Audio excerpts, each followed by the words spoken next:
nikikuamini,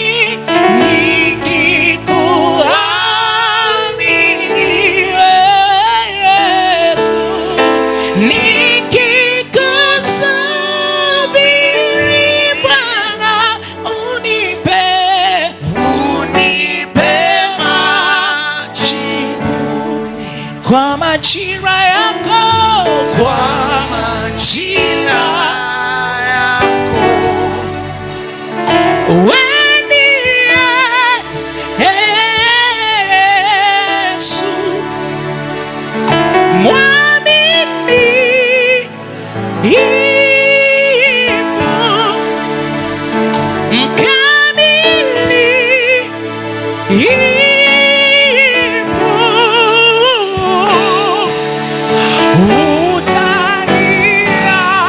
utaniacha. Weni Yesu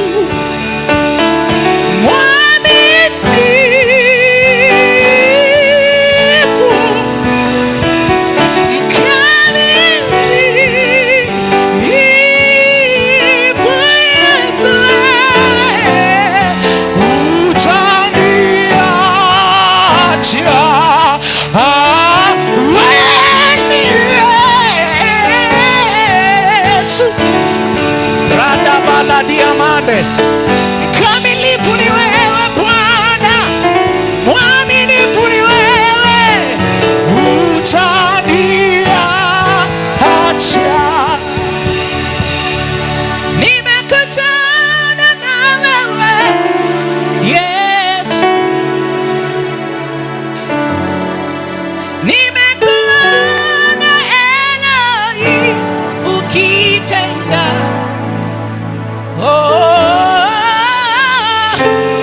Nakutana na wewe Yesu, nimekuona Eloi ukitenda.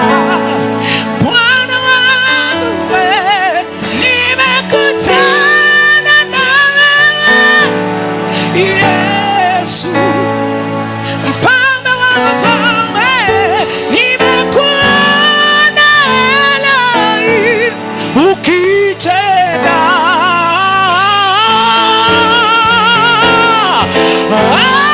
Haleluya, haleluya,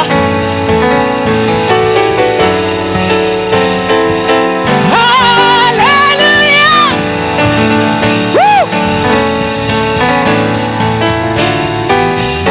Bwana, haleluya, haleluya, sifiwe.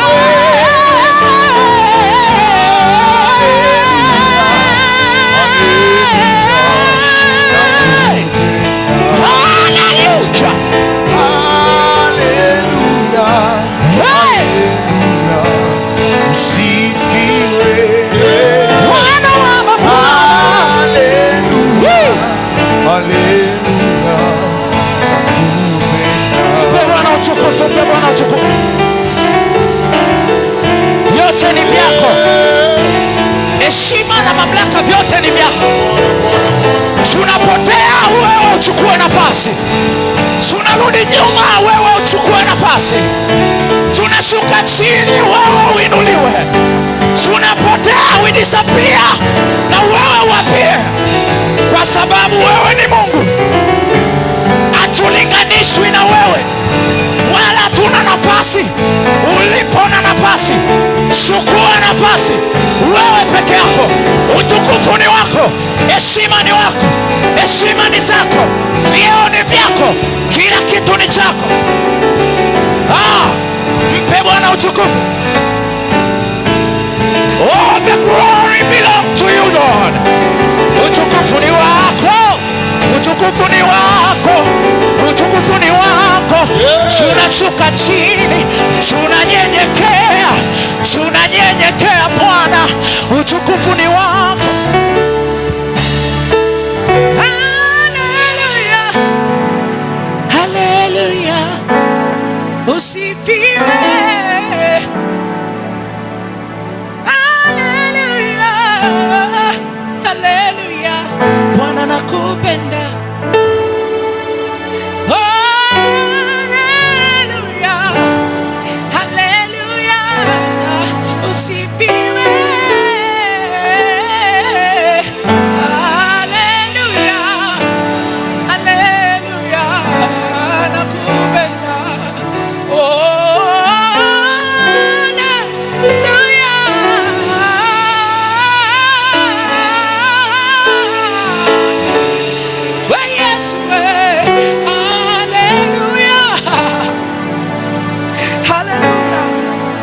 nakupenda, nakupenda Bwana wangu Yesu.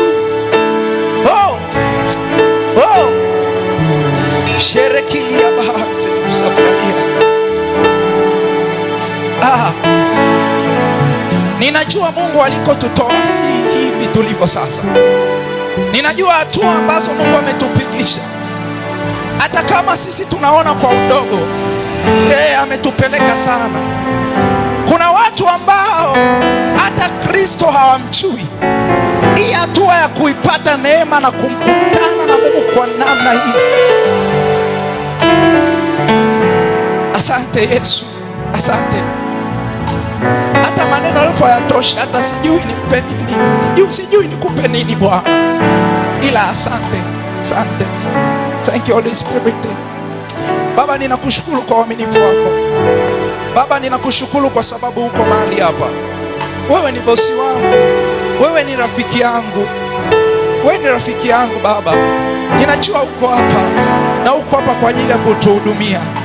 Sina maneno ya kusema, ila wewe una maneno ya kusema.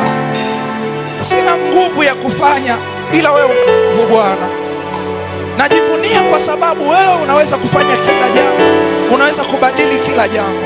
Na sasa Bwana, ninakukaribisha hapa. Roho Mtakatifu, rafiki yangu, ninakukaribisha hapa. Rafiki yangu, hujawahi kuniacha. Tangu nimeanza kukuomba haujawahi kuacha kutenda. Rafiki yangu Roho Mtakatifu, niko hapa sasa. Ninakukaribisha. Uchukue nafasi Bwana, na uwahudumie watoto wako. Na utuhudumie sisi watoto wako. Si kwa sababu tuonekane tumehudumiwa, ila Baba, nataka ujitukuse. Nataka utukufu wako na wakujua ya kwamba wewe ni Mungu wa kweli. Baba, asante kwa sababu nimekuona tangu tumeanza, na hata sasa na uhisi uwepo wako. Ninakuomba ujifunue tena, ujifunue tena na tena na tena, katika jina la Yesu Kristo.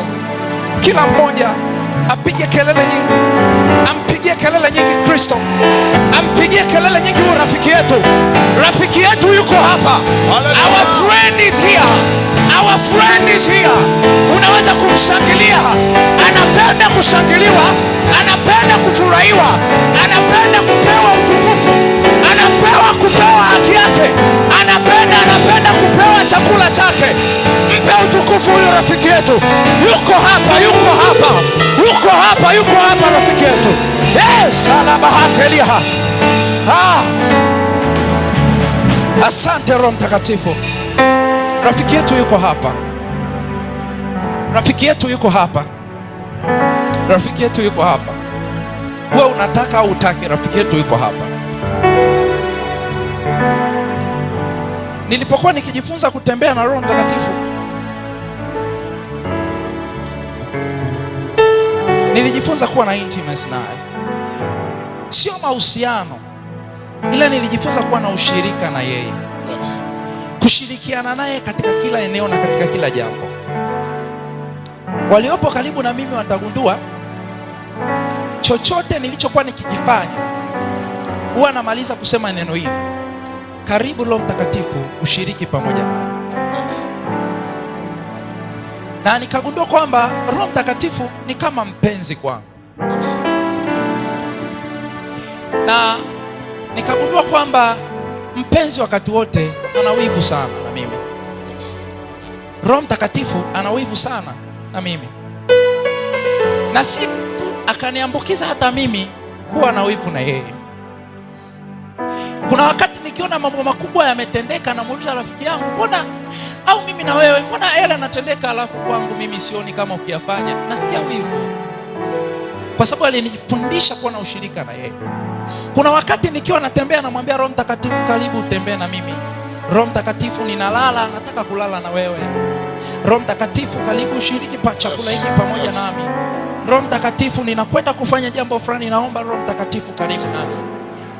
Jambo la kwanza nililoanza kulishuhudia katika maisha yangu ni badiliko la karakta. Mungu alibadilisha karakta yangu kabisa. Nilikuwa naongea na watu, sijui ni akina nani hapa, sikumbuki, lakini niwaambia, kama Mungu akinitokea leo akaniambia chagua kitu nitakachokupa, nitamwambia Mungu, sitaomba maombi ya Suleiman. Sitamwambia Mungu nipe hekima na maarifa. Nitamwambia ombi mmoja tu, Mungu wangu, let your character be my character. Yes. Tabia yako iwe tabia yako, kwa sababu hekima yote na maarifa vipo ndani ya Mungu. Yes. Nikiwa na tabia ya Mungu, nina hivyo vitu vyote. Lord, let your character be our character. Baba, naomba karakta yako ndiwe karakta yetu. Hallelujah. Tunakwenda tuko kwenye kipindi cha uamsho. Watu wataka maneno. Watu wanahubiri everywhere. Vijana wana maarifa makubwa, wanahubiri zaidi hata tunavyohubiri, wanafundisha zaidi tunavyofundisha. Kizazi hiki kinatutafsiri kwa kututofautisha kwa matokeo. Ni kweli tunafundisha, ila matokeo, ishara.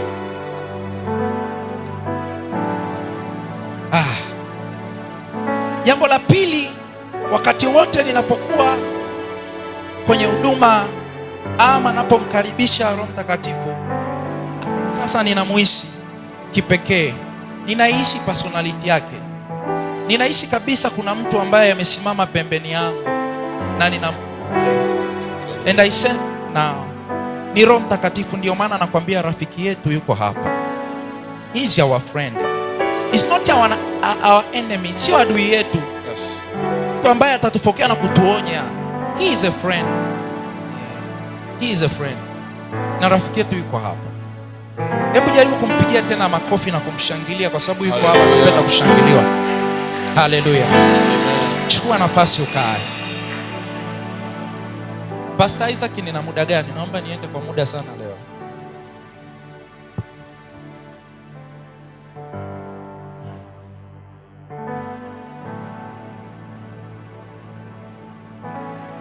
Amen. Natosha sana. Bwana Yesu asifiwe. Bwana Yesu asifiwe sana. Nimefurahi kuona tena. Nimefurahi kuona tena. Na Mungu awabariki sana. Yes, kumekuwa na changamoto ya hali ya hewa, lakini naona utajuaje unampenda Mungu? Ndio hivyo. Amen. Utajuaje unampenda Mungu? Hauendi kanisani kwa ajili ya kuhubiri, kufanya nini? Na kwa sababu hata hali ya hewa iwe vipi, nitakwenda nyumbani kwa baba yangu. Amen. Jana tulikuwa tukijifunza namna gani Mungu anakutana na watu, au mtu anakutana na Mungu, na tukajifunza vitu vingi sana. Nikajaribu, Roho Mtakatifu akajaribu kunisaidia kuitafsiri kwenu kwamba kumencounter Mungu sio kwa watakatifu wala wasio watakatifu. Moja, inakuja kama neema. Mungu akikuchagua na akawa na kazi ya kufanya na wewe, utamuencounter tu. Amen. Jambo la pili, nikasema watu walio wa Kristo, sasa sisi ambao tupo katika nuru, tunayo nafasi zaidi ya kumuencounter Mungu kuliko wao wa nje. Wa nje ni mpaka neema imtafute na Mungu awe na kazi ya kufanya, lakini sisi tunayo nafasi zaidi ya kukutana na Mungu. Haleluya. Na tukaenda kwenye mifano, nitafanya briefly. Tukaenda kwenye mifano, tukaangalia namna ambavyo Musa alikutana na Mungu, Sauli ambaye ni Paulo alikutana na Mungu, Gideoni, Isaya, hao watu wote walikutana na Mungu. Lakini tukagundua wote ambao tumechukulia mifano hawakuwa katika engo ya utakatifu. ila baada ya kukutana na Mungu ndio yakatokea mabadiliko yao. Haleluya. Na nikasema kumencounter Mungu, mambo ambayo huwa yanatokea baada ya mtu kukutana na Mungu, cha kwanza kabisa huwa ni badiliko kamili la huyo mtu. Sauli baada ya kukutana na Mungu, jamaa alikuwa muuaji na alikuwa anaenda kuua watakatifu, ila baada ya kukutana na Mungu akabadilishwa kabisa. Leo tunamsoma Paulo kiasi tunaambiwa ya kwamba tutahukumiwa sawa sawa na injili ya nani? Ya Paulo. Ila ni kwa sababu alikutana na Mungu. Musa alikuwa ametoka kuua Misri na amekwisha kimbia. Hakuwa na qualification yoyote ya kukutana na Mungu. Lakini baada ya kukutana na Mungu, leo miongoni mwa wale manabii wakubwa na ambao walipata ufunuo mkubwa, na leo tunajua hata uumbaji wa mwanadamu ni kwa sababu ya uandishi wa Musa na mambo aliyoyafanya Musa, ila ni kwa sababu alikutana na Mungu. Haleluya. Isaya anakutana na Mungu, alikuwa na midomo michafu mpaka anasema ole wangu mimi mwenye midomo michafu. Gideoni anakutana na Mungu, walikuwa wamekwisha acha kumwabudu Mungu wa kweli, wanaabudu miungu ya Ashera. Kwa mifano yote hii, hata Ibrahim wakati anakutana na Mungu alikuwa yuko kwa baba yake, hamwabudu huyu Mungu, anamwambia nenda tu katika nchi, na akaondoka. Kwa hiyo wote hawakuwa na qualification za kukutana na Mungu. Haleluya. Lakini nikasema sisi sasa ambao tupo kwenye nuru na tunamjua huyu Mungu, tunayo nafasi ya kukutana na Mungu, kwa sababu yeye mwenyewe anasema, na wapenda wanipendao na wanitafutao kwa bidii wataniona. Ukimpenda Mungu ukamtafuta kwa bidii, iwe isiwe, utakutana naye. How? Kwa sababu Mungu anapenda mahusiano, Mungu anapenda ushirika, Mungu anapenda kutafuta. Anasema tafuteni nanyi mtaona. Mungu akiona unajiengage na mambo yake, lazima atakujulisha kuhusu mambo yake. Na atakujulishaje kuhusu mambo yake? Lazima akutokee. Biblia inasema Mungu hawezi kufanya jambo lolote pasipo kuwaambia nani? Manabii zake, si ndio? Watumishi wake, si ndio? Hakuna kitu ambacho Mungu anaweza akamficha rafiki yake. Even Ibrahim, Mungu alisema anawezaje kumficha jambo hili mtumishi wangu? Akamwambia kwa habari ya Sodoma na Gomora. Maana yake unapokuwa karibu na Mungu, unapokaribia Mungu, kivyo vyote atajifunua kwako, na ndivyo ambavyo unaweza ukamuencounter Mungu. Nikakwambia kwamba baada ya hawa kukutana na Mungu, jambo la kwanza ilikuwa badiliko. Jambo la pili, Mungu aliwaonyesha vile walivyovibeba. Ndio maana Musa anaambiwa, anajua sasa nina fimbo kumbe mkononi, nina uwezo wa kuweka mkono wangu hapa ukawa na ukomo. Bwana Yesu asifiwe. Bwana Yesu asifiwe. Kwa Mungu aliwajulisha vile walivyo navyo ndani, walivyovibeba. Jambo la tatu, Mungu anajitambulisha kwao. Mungu anajihubiri mwenyewe. Watumishi wamepita hapa wanasema huwezi ukamwelezea Mungu kwa watu, Mungu usiyemjua.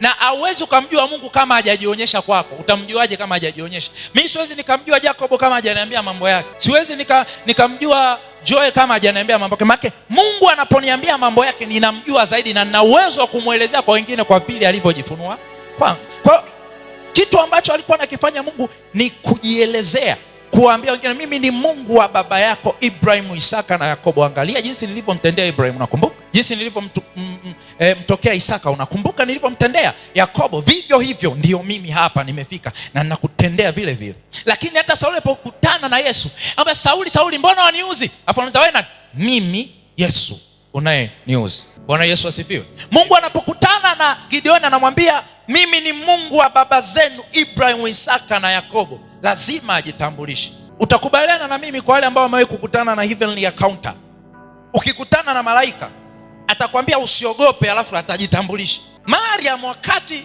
malaika Gabrieli ametumwa mpaka kwenye ule mji wa Nazareti, alikutana na Mariam hakujua kwamba huyu ni malaika, kwa sababu alienda kama mtu wa kawaida.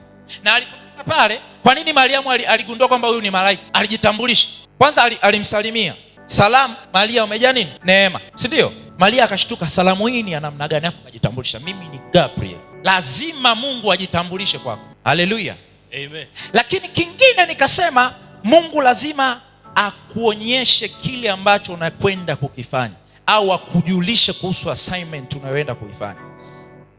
Niliwahi kuambia kitu kimoja. Utajuaje? Wote ambao tuna wito wa kinabii, unapozungumzia nabii unazungumzia macho ya kanisa. Nabii ni jicho, na kuna dimension tofauti, kuna level tofauti za prophetic. Kuna watu ni prophetic dreamers, utandoto wa kinabii. Kuna watu ni seers, waonaji. Lakini kuna prophet. Sasa hawa manabii, hii ni kama ofisi. Ukiachana na unabii ni karama ambayo yeye anaweza akaipata mtu yoyote, ambayo Roho Mtakatifu ameimwaga roho yake. Kila mtu anaweza akatabiri. So kutabiri kusikutishe. Mtu anaweza akatabiri lakini asiwe nabii. Nabii ni ofisi. Kutabiri hakumfanyi mtu kuwa nabii, ila nabii anaijua ofisi yake na anajua nini cha kufanya. Kama vile ambavyo yupo mchungaji. Mchungaji si anafundisha, kwani kalama yake ni mwalimu, ila assignment yake ni nini? Ni kuchunga, si ndio? Yes. Akiwa anachunga ndio Mungu sasa anampa cha kufanya kwa kondoo wake. Kwa hiyo watu wengi hawajui mtu ni mchungaji lakini amebezi kufundisha. No. Simama katika kulea, kuchunga ndio kazi ya mchungaji. Mimi ni prophet, ni nabii. Kutabiri au kutokutabiri hakubadilishi kwamba mimi ni nabii, ila mimi ni jicho la kanisa. Kama ni jicho la kanisa, mimi natakiwa niwe sensitive wakati wote kwa habari ya kanisa. Maana yake antena zangu za rohoni ziwe zimekaa hivi. Chochote kinachokuja katika kanisa niwe wa kwanza kukisema. Na antena ziwezi zikakaa kama sio muombaji. Sina mahusiano na Mungu. Kwa hiyo kama muombaji wa kwanza kwenye kanisa ni nabii. Kwa hiyo Mungu anapokutana na mtu anamwambia, sasa wewe nakutuma kafanye kitu fulani. Anamwambia Yeremia, nimekufanya kuwa nabii wa mataifa. Anamwambia assignment yako, wewe ni nani? Anamwambia Musa, ninakutuma nenda kawaambia wana wa Israeli kwamba nimesikia kilio chao na nimekuja kuwaokoa. Anamtuma Musa, wewe nitakutumia kuwatoa wana wa Israeli Misri, waende mpaka ile nchi ya ahadi. Haleluya. Lakini leo nataka tuangalie sasa how to encounter God. Unawezaje kumuencounter Mungu? Unawezaje kukutana na Mungu? Na namna gani, kitu gani cha kufanya ili ukutane na Mungu? Yes, nitakwenda, nina muda mchache ila nitakwenda haraka. Cha kwanza kabisa ni kumpenda na kumtafuta kwa bidii. Watu wengi tunapenda alafu tunamtafuta, lakini si kwa bidii. Kwa bidii ni kufanya mara kwa mara. Unaposema kumtafuta kwa bidii ni kufanya mara kwa mara, si mara moja ukaacha, si mara mbili ukaacha, ukaendelea kufanya mara kwa mara. Mungu anaijua bidii, na katika bidii Mungu anapima kitu kinaitwa uvumilivu na unyenyekevu. Atakayevumilia mpaka mwisho ndiye atakayeokoka. Uvumilivu ni njia ya kumthibitishia Mungu kwamba kile anachokupa una uwezo wa kukihendo na hauna papala nacho. Yes. Maana yake kwa Mungu hakuna kona, njia imenyooka. Ina maana kwamba unapokuwa ukifanya bidii, Mungu anaelewa kwamba mtu huyu ni mvumilivu na ni mwaminifu. Ina maana nitakapompa hichi kitu kama ambavyo anakifanya kwa bidii na kuvumilia, huyu hichi kitu ana uwezo wa kukihendo. Na katika kufanya kwa bidii ndio kitu tunaitaga mchakato. Lazima wewe unachakata. Achana na Mungu kukuchakata, wewe kwanza uchakate. Amen. Ndio hapo katika kuchakatika hapo na kuchakata kwenye bidii. Hivyo vyote vile hakuna mtu mkuu wa Mungu kwenye Biblia, maana hii ndio reference yetu. Hakuna great man and woman of God katika Biblia ambaye alikuwa mzembe, mvivu. Hakuna. Kasome Biblia yako. Na yeyote aliyeleta uvivu, unajua jambo gani lilitokea? Wana wa Israeli baada ya kukutana na Mungu na baadaye walipoanza kuwa wavivu, hata neno liliondoka. Tukisoma katika kitabu cha Samueli, Biblia inasema hivi, wakati Mungu anaenda kumtokea Samueli, neno amesema hivi, neno la Mungu lilikuwa adimu kipindi hicho. Maana yake uzembe ulipokuwa ukitokea kwenye mazingira ya kiungu, mazingira ya wana wa Israeli, taifa la Mungu alilolichagua, ambaye ni wewe sasa, Mungu amekuchagua. Mazingira ya kizembe yanapotokea, Mungu anaondoka. Na anapoondoka unatokea ukavu usiokuwa wa kawaida. Hakuna popote palipo na maisha kama hapana neno la Mungu. Neno la Mungu ndio uzima. Neno la Mungu ndio nuru. Biblia inatuambia katika kitabu cha Mwanzo, hapo mwanzo Mungu aliziumba mbingu na nchi, nayo nchi ilikuwa ukiwa tena utupu. Dhaitu sio Roho Mtakatifu kukaa juu ya maji. Roho Mtakatifu alikaa juu ya maji lakini akikutokea chochote. Lakini Lakini Roho Mtakatifu alipokaa juu ya maji, neno liliposema iwe nuru, nuru ikawa. Maana yake Mungu aliumba, hakuna kilichotokea. Roho Mtakatifu akaenda akakaa juu ya maji, hakuna kilichotokea. Neno lilipoongelewa, neno la Mungu, na iwe nuru, nuru ikawa. Maana yake popote pasipokuwa na neno la Mungu pamekufa. Kwa hiyo hata kama una karama, una kipawa na umekiwekea uzembe, spiritual laziness, hauna jitihada yoyote kuhusu karama yako, karama yako katika ulimwengu wa roho imelala, kuna ukavu na haitofanya kazi. Haleluya, amen. Bwana Yesu asifiwe. Kwa kitu cha kwanza, ili kukutana na Mungu lazima uweke bidii. Achana na ulalaji na uzembe wa kiroho. Huwa nauliza swali moja, sisi tunamtumia Roho Mtakatifu ila hatutaki Roho Mtakatifu atutumie sisi. Yaani sisi tunamtumia Mungu ila hatutaki Mungu atutumie sisi. Wewe can you imagine? Unaomba dakika 6 kwa siku, alafu unataka Mungu akutendee mambo ya miaka 8. Wewe si mtapeli wewe. Wewe utapeli huo. Yaani umpe Mungu dakika 6 alafu utaki akutendee mambo ya miaka 10. You are not serious. Hawezi kuwa serious. Ni mpaka utakapofanya vitu for dignity, mpaka utakapokuwa na nidhamu katika hayo mambo. Mungu apinga wenye kiburi. Kiburi sio mpaka useme siendi kanisani, sifanyi huduma. Kiburi come on, asante Roho Mtakatifu. Kiburi ni kuwa na kitu cha kimungu alafu ukifanyie kazi. Kiburi ni kumwelewa Mungu alafu ukamnyima muda. Maana yake wewe unajiweza, yaani wewe una nguvu, una uwezo wa kujisimamia, umtaki Mungu.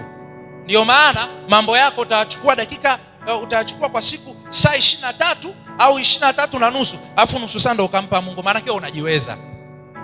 Ila wote ambao wanajua kwamba Mungu ana nguvu zaidi ya mimi, asilimia kubwa ya maisha yao wanayasacrifice kwa Mungu, kwa sababu wanajua nikimpa Mungu masaa 17 katika siku yangu na mimi nikachukua yaliyobaki, najua hakuna kitu kitakachoweza kuingia kwangu. Unajua nini? Ayubu alijivunia Mungu au vitu vyake vilikuwa salama kwa sababu wigo wa uwepo wa Mungu ulikuwa kwa Ayubu. Yes. Na kwa sababu gani wigo wa uwepo wa Mungu ulikuwa kwa Ayubu? Angalia maisha ya Ayubu. Ayubu alikuwa anatolea sadaka hata watoto wake. Anasema yawezekana watoto wangu wameharibu sehemu au wamemkosea Mungu sehemu, kwa sadaka hii na watolea sadaka watoto. Ayubu alikuwa anatolea sadaka hadi mifugo. Yaani kiufupi, Ayubu alikuwa maisha yake ameyatoa, kila alichonacho, kila chochote alikuwa anasema ni Mungu. Ndio maana hata vilivyoondoka akasema Bwana alitoa, Bwana atwaa, si vyangu, ni Mungu. Maisha yake yote aliyadedicate kwa Mungu. Alipokuwa akiyadedicate maisha yake kwa Mungu, kivyo vyote vile Mungu alimzingira Ayubu na vitu vyake vyote, hata adui ashindwe kumgusa Ayubu, mpaka Mungu anajivunia Ayubu. Lakini sisi leo, maana yake mimi najiweza. My friend, ikitokea bato umeisha. Ikitokea mshale wowote umeisha, kwa sababu Mungu anaona huyu anajiweza, huyu anajiweza. Yaani Mungu anakuona wewe Mungu. Ndio maana Mungu anasema nawapinga wenye kiburi. Sahau uwepo wa Mungu kama bado unaishi kiburi cha kumnyima Mungu nafasi kwenye maisha yako. Maana yake una hiyo pride, umimi. You don't need God. Unajiweza mzee.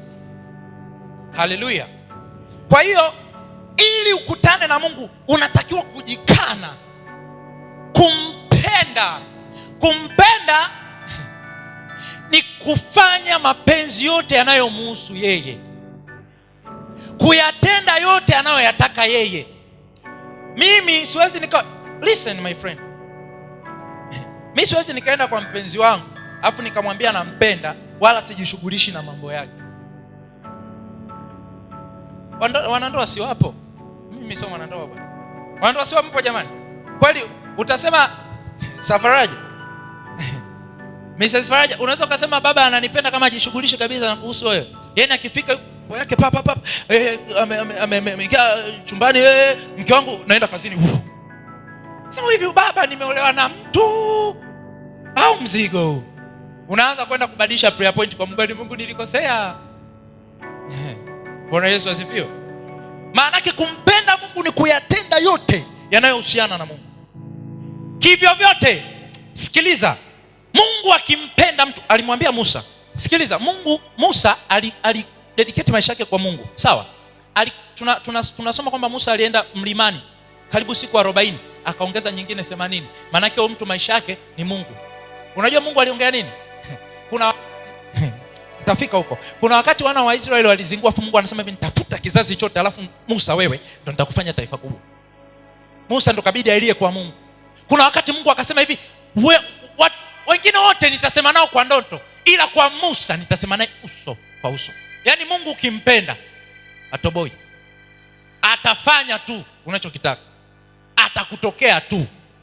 Mpende Mungu, mtafute kwa bidii, utamuencounter tu. Yaani atakuja tu. Mzee anaga noma yule. Ilikuwa kila jioni anaenda kukutana na Adamu rafiki yangu, tunaongea bustanini, tunatembea. Alipozingua tu Adamu akajipenda yeye, umimi. Tunajua kilichotokea kwa Adamu. Amen. Lakini jambo la pili, unawezaje kumuencounter Mungu? Muda unaenda, mtumishi wa Mungu. Anyway, jambo la pili, unatakiwa kufuta na kurekebisha makosa ya waliotangulia. Kufuta na kurekebisha makosa ya waliotangulia. Hata kama nikiishia hapa, kuna jambo kubwa ni lazima ulielewe hapa.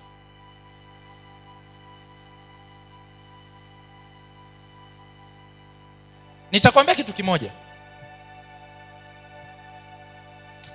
Ibrahim alimuoa Sara. Sara alikuwa tasa.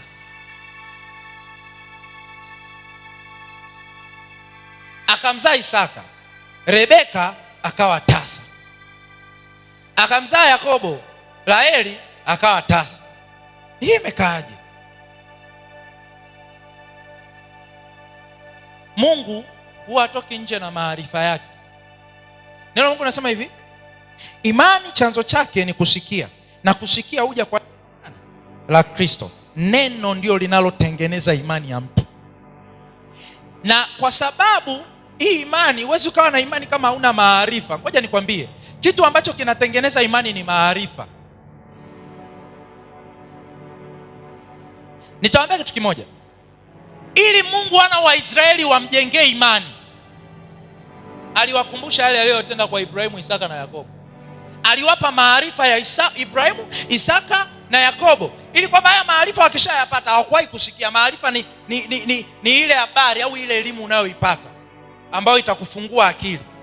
Hawakuwa na kujua kwa habari za Ibrahimu, kwa habari za Isaka na kwa habari za nani? Za Yakobo. Mungu ilibidi awakumbushe, kuwapa ile elimu, kuwapa maarifa yale, ili wana wa Israeli wamwamini.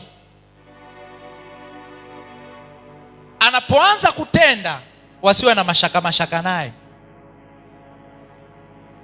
Mungu yuko hivyo. Kwa hiyo imani inajengwa na maarifa. Nikikwambia leo mimi natumia Aquas simu yangu, kwambia bwana, unajua apostle, mimi simu yangu bwana inapiga simu zaidi ya iPhone. Jaza hayo maarifa mzee. Yaani wewe naweza nikakujengea hayo maarifa ukawa na imani kwamba piga simu kuliko iPhone. Alafu kuna siku ukawa unabishana na watu. Kwa si wewe. Kwa si wewe. Hujaona na mtu anabishana, amesikia tu habari. Kwa si hatari. Paka sasa ukishaonya ni unga, alidanganyaga yule. Kwa imani yako ilitokana na maneno yangu. Ndio maana sema imani chanzo chake ni kusikia, na kusikia huja kwa nini? Kwa neno. Maana yake maarifa kwanza ndio inafuata imani. Sasa nini ambacho nilikuwa nataka nikiseme hapa?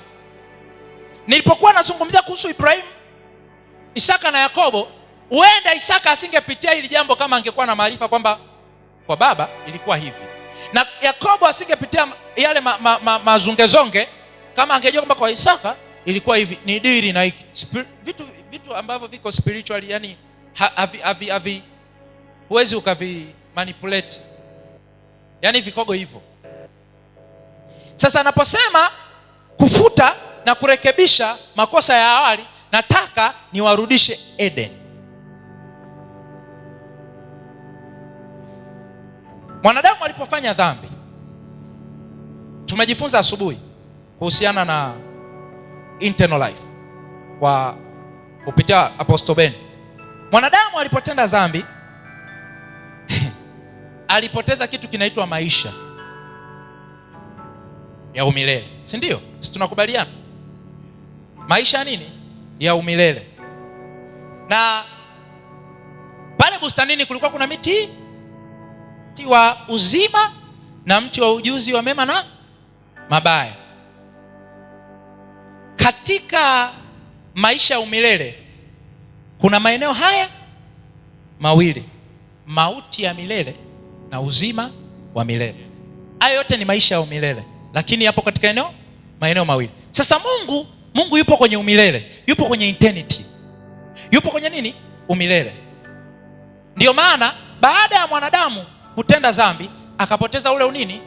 Umilele. Unajua Mungu alifanyaje? Mungu alianza kumpenda mwanadamu kuanzia pale Eden. Akasema hivi, mtu huyu amekuwa kama sisi, akijua mema na mabaya, basi tumfukuze katika bustani ya Edeni, asije akaurudia mti wa uzima akaishi milele. Unajua kwa nini shetani asamehewi dhambi yake? Kwani shetani sasa angesema leo, baba nimekuja naomba unisamehe mambo yaisha? Kwa sababu shetani dhambi yake ilikuwa kwenye eternity. Dhambi yake ilikuwa kwenye umilele. Dhambi yake haikomi, dhambi yake ni ya milele. There is no repentance. Ndio maana shetani anajua hakuna msamaha, kwa sababu dhambi yake ni ya nini?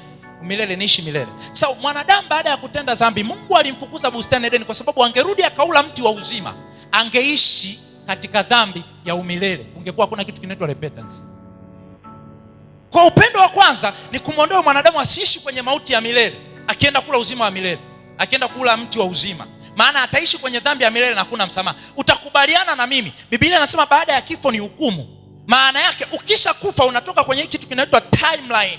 Unatoka katika kipindi cha muda, unaingia katika kipindi cha umilele. Ukifa na dhambi, dhambi yako inaanza kuishi milele. Ndio maana hakuna toba baada ya kufa.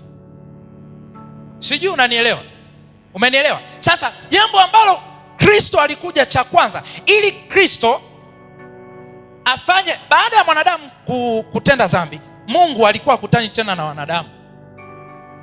Hata kwa Musa ilikuwa ngumu, ni upendo wa Mungu kumkutana na Musa. Ndio maana ukiniona utakufa. Ila baada ya Kristo wanadamu walimwona Mungu kupitia utukufu wa nani? Wa mwana wake. Uko zamani hawakuweza kumwona Mungu. Na ili mwanadamu amsogelee, ili mwanadamu apate nafasi ya kumsogelea Mungu, ilibidi cha kwanza kifanyike Kristo. Kanuni tu, Kristo arekebishe kosa la Adamu wa kwanza. Alipolirekebisha kosa, ndio huyu mwanadamu sasa anapewa mandate ya kupasogea patakatifu patakatifu, anapewa mandate ya kuishi maisha ya umilele na kuishi na Mungu ndani na kumuona Mungu. Maana yake kumuencounter Mungu zaidi ambavyo walikuwa na muencounter huko nyuma. Encounter yetu na Mungu ni tofauti na encounter ya Agano la Kale. Agano la Kale watu walikuwa na muencounter Mungu, anasikia sauti tu. Sasa hizi unamuencounter Mungu na unamuona Kristo. Bwana Yesu asifiwe.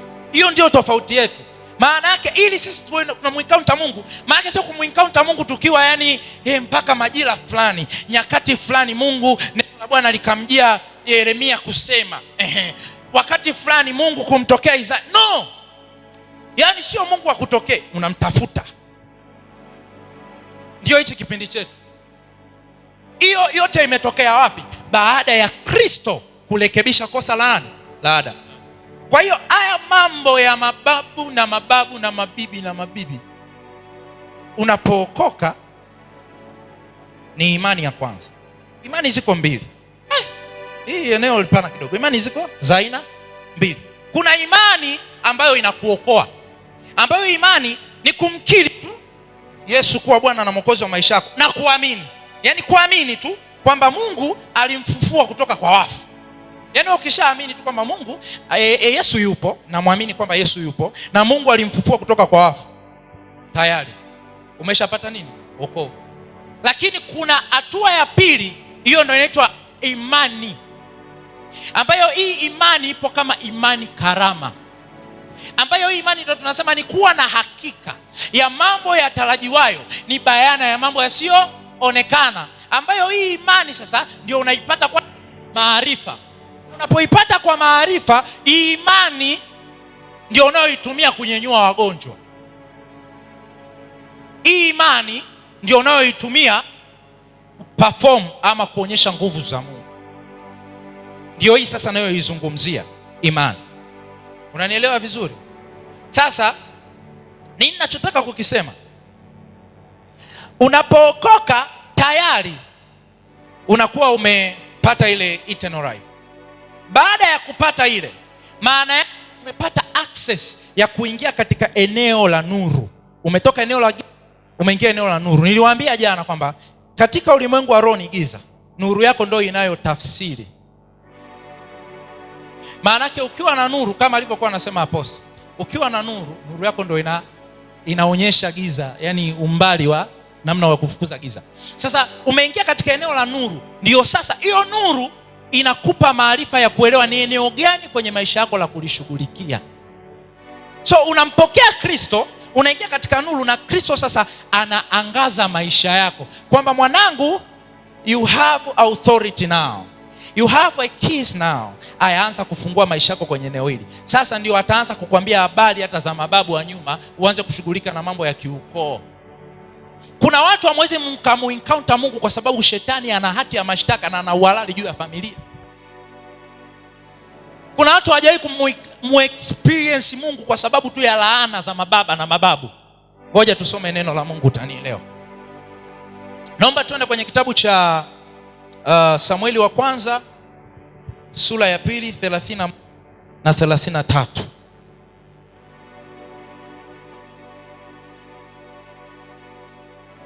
Samueli wa kwanza sura ya 2.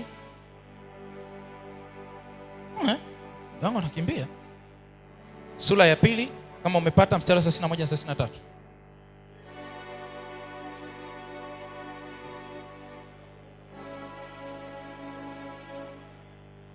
Yes. Yes.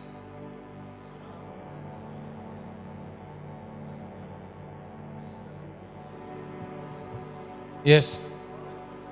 Ni 31 33. 32. 31 nataka.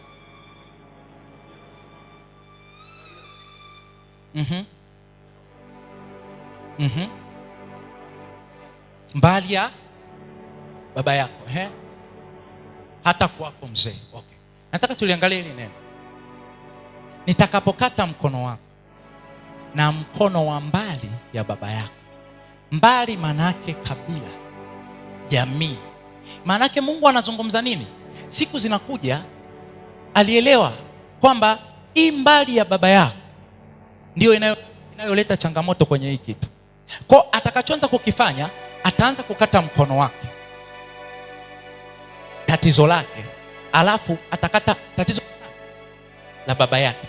Maana yake ninakukomboa wewe. Baada ya kukukomboa wewe, naanza kushughulika na nini? Na familia. Ukisoma katika kitabu cha Kutoka anasema hivi, Mungu wapatiliza mabaya wana si ndio? Kwa kizazi cha ngapi? Paka cha 4. Sijui umenielewa. Maana yake hii kitu ikitoka kwenye ukoo ni lazima ifanye nini? Ifanye nini? Ishughulikiwe. So kuna watu katika maisha hawawezi kumuencounter Mungu until wamefuta makosa ya nyuma. Ili jambo lilitokea hata kwa Israeli. Wale wajinga wapelelezi 10 walirudisha habari mbaya kwa Israeli. Wakamwambia, Bwana, kule kuna mijitu mikubwa. Kilichofanyika, Mungu aliua wale 10 wote. Alafu akasema, hiki kizazi hakitaingia kamwe katika nchi ya ahadi isipokuwa Yoshua na nani? Na Caleb.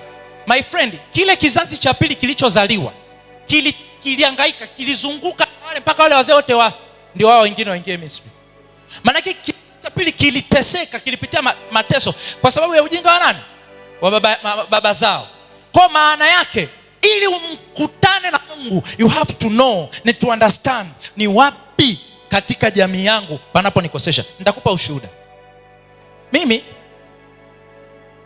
baba yangu Apostle anajua, na hata kama babangu anaangalia hapa atakumbuka. Babangu mimi alikuwa ni mlevi. Napoongea mlevi, wewe unaelewa ni mlevi. Achana na baba yangu, yaani ni familia nzima ya kina baba, si wa kike si wa kiume, mzee wanakula tungi. Babu yangu mzaa baba alifariki kwa ajili ya pombe. Babu yake na baba yangu, yaani babu alikuwa analewa mpaka anazimia. Umeelewa?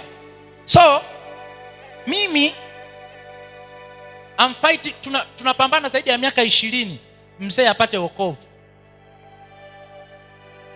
Wakati nimeanza sasa kuitwa kwenye huduma ya kinabii, ndio siku moja namwambia Mungu, nini tatizo? Mungu akanichukua katika maono, akanipeleka mpaka kijiji cha asili yetu. Nikaona wazee wanafukia kichwa cha mbuzi. Jina la ukoo wetu linahusiana na mnyama ambaye alikuwa na walevi kama komba vile, sio? Unaelewa? Kwa hiyo mimi nikashajua source, nikaanza kupambana na ile. Unajua nini? Babangu alikuwa ni mtu wa kanisani, yaani wewe Isaac unaelewa, mzee alikuwa bishop. Mimi mzee alikuwa mtu wa kanisani, japo alikuwa sawa ni Moravian, lakini walikuwa ni wale watu ambao vijana wanatoka wanaenda kuhubiri injili mahali na nini. Lakini kwa sababu ya zile spirit za ukoo hakufika mbali, ilimvaa naye akaingia huko, na wakati ndio alikuwa anaonekana huyu sasa, huyu ndio mwenyewe. Kwa nikaanza kushughulika na ile. Unajua nini kilitokea? Baba aliacha pombe na akaokoka. Achana na baba yangu mdogo akaokoka. Hata ukiniambia sasa nani anakunywa pombe kwenye ukoo sijui, lakini nilishughulika na kile. Na huenda hata mimi kuna maisha nisingeweza kuyafikia kwa sababu ya hati ambayo ameshikilia adui ya mashtaka. Sikuweza kukutana na Mungu. Kuna wakati niko chuo nilipata hamu ya pombe, huwezi amini. Hamu kabisa ni mimi nikanywe pombe. Ni vile kwa sababu tu tumechaguliwa. Bwana Yesu asifiwe. Kwa lazima ufanye nini? Ufute na kurekebisha makosa ya wazee. Yaani makosa ya wazee yasio kikwazo chako wewe kukutana na Mungu. Kama wazee walifanya vile, by the blood of Jesus tunasafisha ili tukutane na Mungu wetu katika jina la Yesu Kristo. Na leo natamka na kutangaza kama nabii wa Bwana, chochote cha ukoo kilichokufunga, kwa damu ya Yesu Kristo, damu ya Yesu ililipa gharama zote. Kila sadaka iliyotolewa damu ya Yesu ilishalipia. Tunafuta hizo hati za mashtaka na ukaanze kukutana na Mungu kwenye maisha yako. Nilikwambia usipokutana na Mungu kwa uso kwa uso utakutana na matendo yake, na Mungu akayazilisha matendo yake katika maisha yako katika jina la Yesu Kristo. Haleluya. Haleluya. Lakini jambo la tatu, tafuta utulivu. Ili utake kukutana na Mungu, tafuta utulivu. Namaliza, mengine tutaangalia hiyo ijayo na utakapokuwa nikimaliza. Utulivu wa ndani, utulivu, tafuta utulivu. La 4, andika, nimeshalizungumzia pia neno maarifa kumhusu Mungu.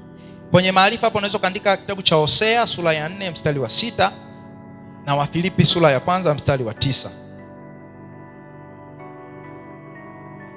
Lakini ya mwisho ni njia ya huduma na matendo. Njia ya huduma na matendo, ukarimu.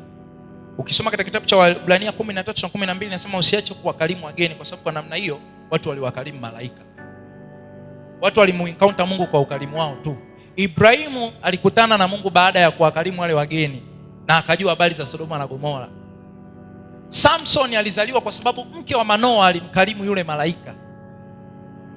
Haleluya. Maria mama yake Yesu alikutana na muujiza wake baada ya kumkarimu Gabrieli. Leta nikwambie, Malaika wakati mwingine ukikutana naye sio mpaka umkutane na utisho wake. Malaika anaweza akaja kama mtu kabisa. Kwenye kitabu cha Waamuzi tunamsoma kwa habari ya Manoa na mke wake, wazazi wa Samsoni. Alikuja malaika akamwambia mke wa Manoa kwa habari za uzaliwa kwa Samsoni. Alafu yule mtu akaondoka. Manoa akarudi akapata habari kutoka kwa mke wake. Akasema mtu wa namna gani? Baadaye tena ule malaika akarudi akiwa kama mtu wa kawaida. Baada ya kuambia ujumbe, sasa Manoa na mke akasema okay, tukatoe nini? Sadaka. Na sadaka ziki kipindi kile ilikuwa sadaka za kuteketezwa. Wakati wanatoa sadaka, ule moshi unapanda, yule jamaa akaondoka na moshi. Ndio akashtuka, kumbe tumekutana na nani? Na Mungu. Kwa alikuwa katika fomu ya kawaida. Nikwambia, Maria pia Gabrieli alienda kama mtu kabisa. Na yeye akushtuka kwa sababu ya Gabrieli, ila salamu aliyopewa akasema, hii salamu ni ya namna gani? Hii salamu ni ya namna gani? Hii salamu ni ya kipekee. Ndio ikamjulisha kwamba unayeongea naye is an angel. Bwana Yesu asifiwe. Kwa hiyo wakati mwingine unaweza kukutana na malaika ukatoka mpaka ukutane sijui na mbawa. Nikikwambia malaika wengine hawana mbawa, sijui utasemaje. My first encounter kuhusu malaika nilichoka. Isaac anakumbuka. Wakati ndio ninapewa assignment sasa. Kwenye huduma za kinabii tunasema kitu cha kwanza ambacho Mungu huwa anakuita kwenye neno la unabii, lazima ukutane na kiumbe cha rohoni. Ni lazima uencounter Mungu na kiumbe chochote cha rohoni.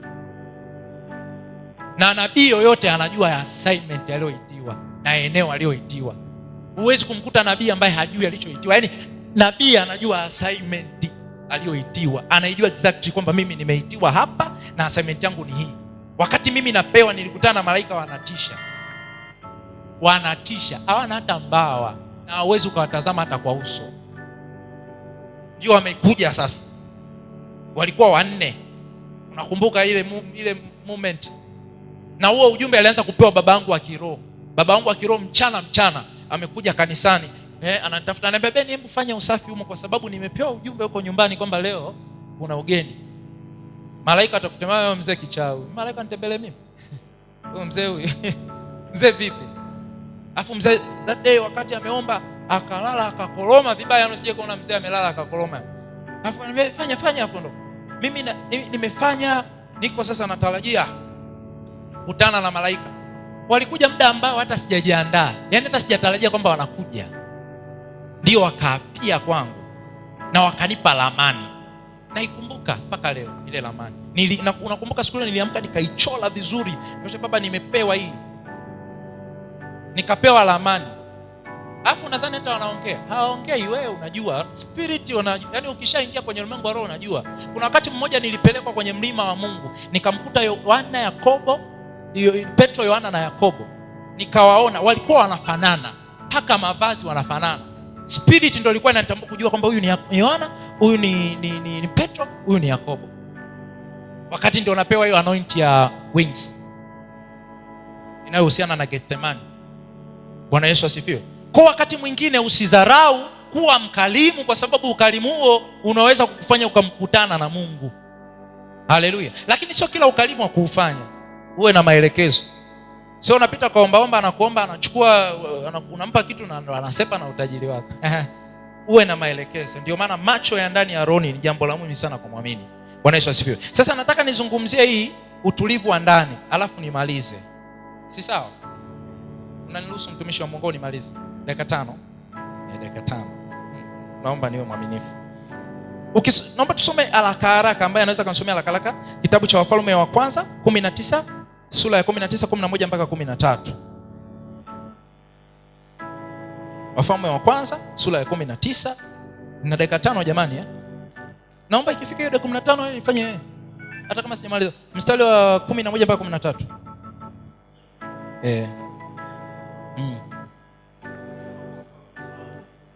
Wafalme wa kwanza. Naomba nisome haraka. Ikawa Elia aliposikia, alijifunika uso wake katika mavazi yake, akatoka akasimama mlangoni mwa pango. Na tazama, sauti ikamjia kusema, unafanya nini hapa Elia? Akasema, nimeona wivu mwingi kwa ajili ya Bwana Mungu wa majeshi, kwa kuwa wana wa Israeli wameacha maagano yako na kuzivunja madhabahu zako na kuwaua manabii wako kwa upanga, nami nimesalia mimi peke yangu, nao wanitafuta roho yangu waniondoe. Sorry, nataka nirudi nyuma kidogo, kuna kitu nakitafuta. Natafuta hapa. Kuanzia mstari wa 11. Yes, 11. Nianza 13.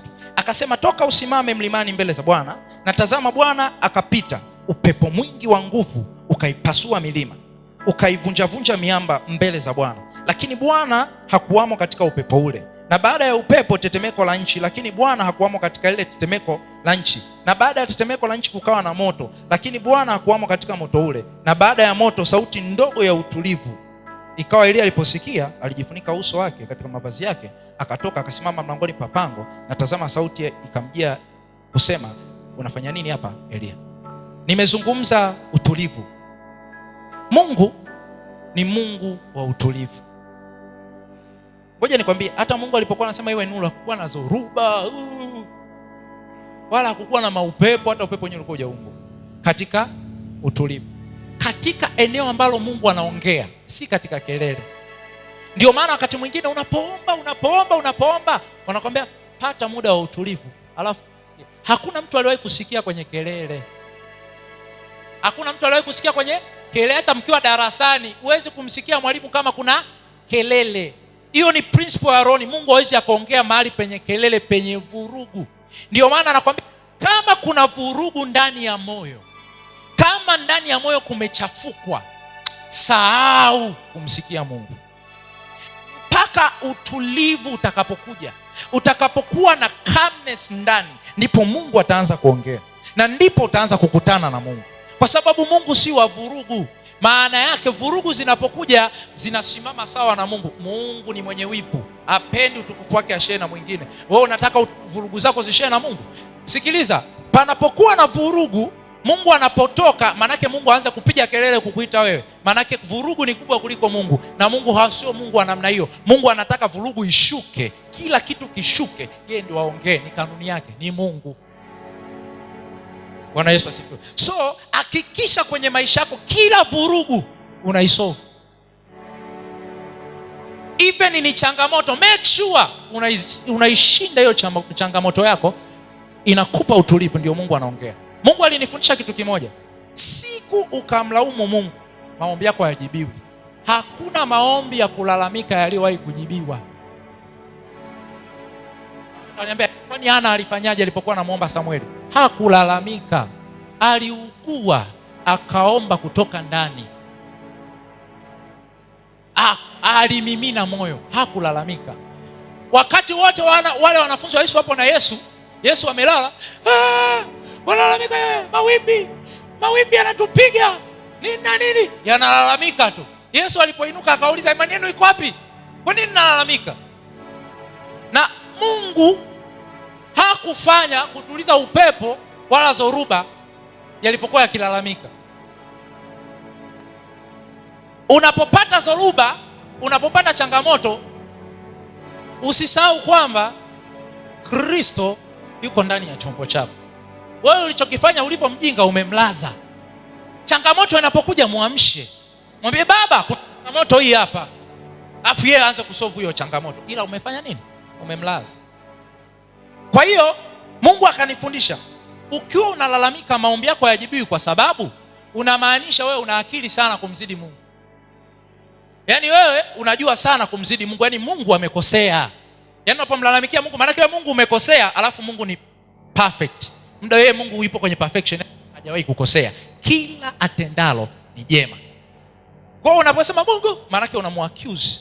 Mimi nina akili zaidi yako Mungu, hii changamoto haitakiwi kunipata. Yaani mimi nina akili zaidi yako, ndio maana unamwambia Mungu. Kwa popote siku unayoanza kulalamika ndio siku ambayo maombi yako hayajibiwi. Ila siku ambayo zoruba imekupata, alafu mwambia Baba, nashukuru kwa sababu napitia hii zoruba, utanivusha. Kushukuru unamaanisha kwamba zoruba imekuja, lakini kushukuru maana yake unamwambia Mungu, wewe ni mkuu kuliko hii zoruba, haitanizuru. Niko na wewe, maana yake ninashukuru, niko pamoja na wewe, hii zoruba haitonizuru.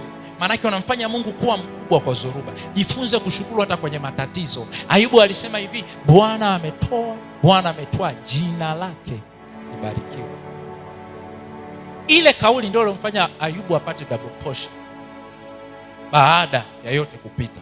So katika changamoto, katika chochote, jifunze kumshukuru Mungu hata kama unaona ni ngumu kushukuru, piga kifua chako jiambie, sawa, kwa kweli inauma, nimeachwa inauma. Inauma kweli, yani miaka 6 miaka 7 inauma. Ni kweli kabisa, uchumi umenipiga, inauma, lakini nenda kwenye inauma, lakini Baba asante kwa sababu hujaniacha. Baba asante kwa sababu mali na vyote fedha na vyote vijazavyo ni mali yako. Uchumi sawa umenipiga, huenda kuna kitu napitia hapa, lakini asante Bwana kwa sababu huenda nisingejua hii changamoto kama nisingekutana nayo. Ingenikuta mbele je? Bwana Yesu asifiwe. Naomba usimame kwa miguu yako. Dakika 5 zimeisha kaka okay. Bwana Yesu asifiwe. Haleluya. Namshukuru Mungu sana kwa sababu yako. Na namshukuru Roho Mtakatifu kwa sababu yuko hapa na tumejifunza. Haleluya. Nataka nikuombee. Funika macho yako, inua mikono yako. Baba, ninakushukuru kwa sababu yetu. Asante kwa sababu wakati wote unaposema neno huwa mbegu, na mbegu inapotua katika udongo mzuri, mbegu hiyo Bwana huzaa sana. Ninakusihi na kuomba Baba yangu, mbegu hii ulioiachilia kwetu ikazae na kuongezeka sana, kama ambavyo zabibu huzaa. Katika tawi moja matunda ya zabibu huwa mengi, na wewe hujifananisha na mzabibu kwa sababu wajua unazaa. Vivyo hivyo Bwana, natamka na kutangaza kwenye maisha ya kila mmoja hapa, yakawe maisha yenye matokeo na kuzaa sana, katika jina la Yesu Kristo. Baba yangu na Mungu wangu, as long as nimesimama hapa kwenye hii madhabahu yako, ninakusihi na kukuomba, kila ambaye amechukua mguu wake amekanyaga mahali hapa, akakumbuke hii sadaka ya dhabihu ya mwili wake aliyoitoa kwako. Natamka mafanikio, natamka kuinuliwa kwake, natamka nguvu ya kuendelea, natamka utukufu na nuru kwenye maisha yake, katika jina la Yesu Kristo. Ninakubariki kwa jina la Yesu Kristo kama nabii wa Bwana. Maisha yako hayatakuwa ya kawaida. Mungu amekubariki uingiapo na utokapo. Amen. Ninatamka nuru katika maisha yako. Popote utakapoingia, watu wataiona